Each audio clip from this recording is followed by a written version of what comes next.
Hi, my name is Jason and I own the company Jason Wodlinger Mortgages. Today we're going to talk about mortgage fraud. What is it? How does it happen? Who are potential victims? And how can you protect yourself?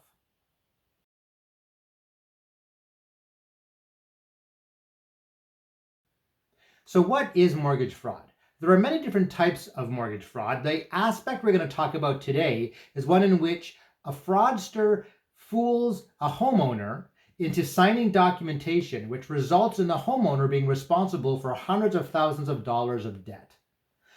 So who are the potential victims and the targets that fraudsters look at for this scam? It could be people who are not familiar with legal documentation, people who are not familiar with real estate transactions. It could be potentially people for whom English is a second language. Maybe they're new to Canada, they're new to the rules and policies of real estate transactions here in Canada. Could be senior citizens. Any vulnerable group that you can think of are potential targets for these fraudsters. So how does the scam occur? Usually it begins with the fraudsters contacting the homeowner. So let's take an actual example that's actually occurred that was uncovered over the last few years.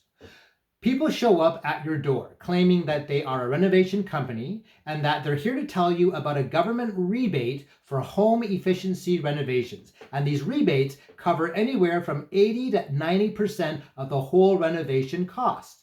This company that's come to your door can perform the renovations. They can even apply for the rebate on your behalf, wherein the rebate will be paid directly to them, and all you have to do is pay for maybe 10 to 20% of the total costs. So the homeowner agrees to have the work done. Maybe they might upgrade the water heater, the furnace, they might put some insulation in the walls, and in the end, the renovation company turns to the homeowner and says, okay, all of the work is done. Now, here is a larger stack of documentation you now have to sign.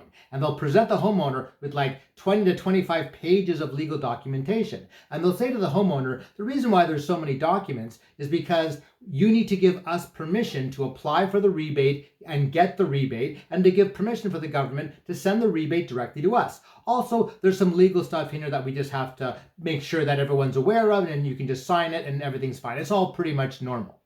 To ensure that you, the homeowner, don't read the document or even give it to someone else to read, they usually rush you. And they rush you by saying something like, the government rebate deadline for application is next week. If you don't sign this documentation now, you're going to miss the deadline. And in doing so, you will now be on the hook for tens of thousands of dollars of costs. So of course, now the homeowner being rushed doesn't want to be stuck with all these costs and unfortunately may actually sign all the documentation.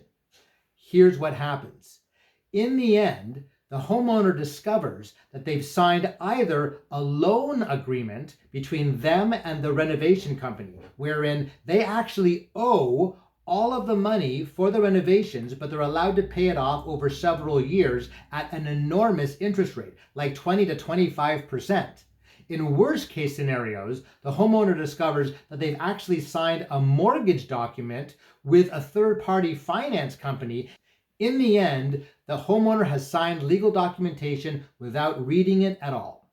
Let's talk about vulnerable groups. If you know somebody who's a friend, family, or neighbor who might be somebody who you think could be a target for these scammers, keep an eye out for them. If you happen to notice that they have work being done on their house, ask them who the company is. How do they find the company? If the person mentions about this rebate, maybe do a little research on their behalf. Let's look out for each other. And now, how can you protect yourself? If somebody contacts you, that right there should make you a little suspicious. If somebody offers you an amazing deal, that sounds too good to be true, that also could be a little suspicious. Verify everything. Try to find information about this rebate they're talking about online. Try to find information about this renovation company. Do they have any references? Are there other organizations out there that this company is connected to that you can call and just verify that yes, they are a legitimate company? Do they have Google reviews? Is there any negative information about this company? Can you find any information at all about this company? And you're given documentation, read everything. Give the documentation to someone else to read, preferably a lawyer. Let somebody else read it and give it a second opinion. if this scam company doesn't want you to research, they don't want you to do any verification, they don't want you to ask for references, and they don't want you to get a second opinion, or in the end, they just try to rush you through the process, that is a very big warning sign. I hope these tips have been helpful. If so, you can like and subscribe my video and receive notifications about future videos. Good luck, and let's protect ourselves.